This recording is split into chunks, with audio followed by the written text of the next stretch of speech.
Şu iki kaptanın ferişte var. Bundan başladı bizim daşlarının ferişteleri var. Yöne bizim her gayetinin yanına hepin birden şeytan var yani. Biz dünya geldik, kaptanında bu şeytan dünya geliyor. Her adamın yanında birden şeytan var diye. O zaman şu şeytan biri vesvese ediyor. Hadiste geliyor. İnalekem. Peygamber Huda Aleyhisselatü Vesselam aydıptır. İmam Tirmizi Rahmetullahi Aleyh. Şunu rivayet ediyor. Kale Resulullah sallallahu aleyhi ve sellem inne liş-şeytani lemme. Bir İbni Adem. Birçok şeytan için adamların oğlunda bir vesvese var diye. Şeytan adamların oğlunda vesvesesi var.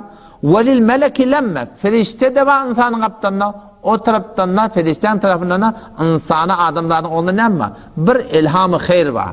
Yüreğine kavda düşüyor.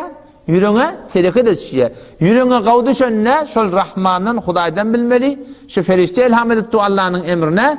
Yüreğe vesvese düşüyor. Tüymeyen dağıtan düşüyor. Şu kimden deyiptir Peygamber Aleyhisselam? İnneli şeytani lemmeten bir ibn Adem. Adamların oğluna şeytan vesvese ediyor.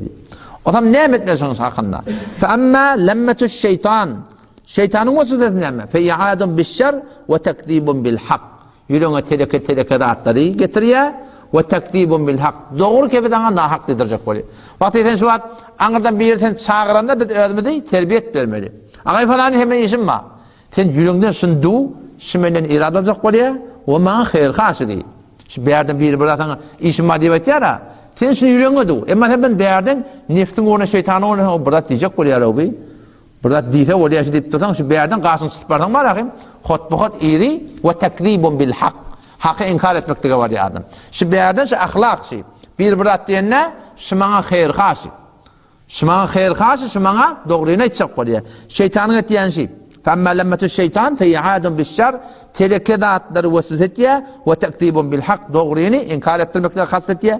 وَاَمَّا لَمَّةُ الْمَلِكِ Ferişte ne emetiyor? فَيَعَادٌ بِالْخَيْرِ Yüreğine kavga dağıtır ilham ediyor. وَتَسْدِيقٌ بِالْحَقِّ Doğruyunu doğru deyip söylüyor adam diye yürekten teşvik ediyor.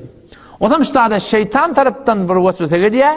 Ferişte taraftan bir kavga ilham ediyor. Ne emetme üstada? فَمَنْ وَجَدَ ذَٰلِكَ فَلْيَعْلَمْ أَنَّهُ مِنَ اللّٰهِ Her kim yüreğine kavga düştü mü? Sadaka veretin diye, zikredetin diye, hüccâ veretin diye, Kur'an okuyatın diye, Kur'an koşatın diye, kavga attı yüreğine geldi mi? Çalamacaksan yine şikayetmeli. Ve şunu bilmeli ki Allah taraftan فَلْيَحْمَدِ اللّٰهِ Allah'a şükretsin deyiptir. وَمَنْ وَجَدَ الْاُخْرَى Yok yüreğine yok vesveseler geliyor da. Tüymeyen dağıtlanma diye. Onu ne etti? Peygamber sana edittir. فَلْيَتَعُوَدْ بِاللّٰهِ مِنَ الشَّيْطَانِ الرَّجِيمِ Şu kavlen şeytandan Allah'a sığınmalı. Eûzu billahi mineşşeytanirracim deyip sonra ondan sonra ne? Kara piyasam ayet okuydu diye. Eşşeytanu ya'idukumul fakr. Şeytan ne diyor? Sizi garipçılıktan korku diye. Eşşeytanu ya'idukumul fakr. Şeytan size garipçılığa buyuruyor, garipçılıktan korku diye. Ve ye'murukum bil fahşâ. Tehlikecilik emretiyor. Gördü görünen yok. Cının şeytanları gördü görünen. Yani insanın şeytanları gördü görünüyor yani.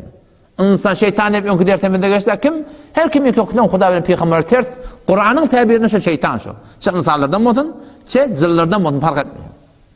Vallahu ya'idukum mağfireten ve fadla. Ama Allah Teala ne vaade veriyor? Günah kasırı müptela olsan men Allah bağışlayacak deyiptir. Sadaka verseniz men Allah ne deyiptir? Tebareke ve Teala. Artık mı edecek dedin deyiptir. Edecek deyiptir. Vallahu vasi'un alim. Genişlik veren kim? Allah Tebareke ve Teala. O zaman şu taydan şu şeytan gelip vesvese ediyor. Şunun hakkında ne etmeli?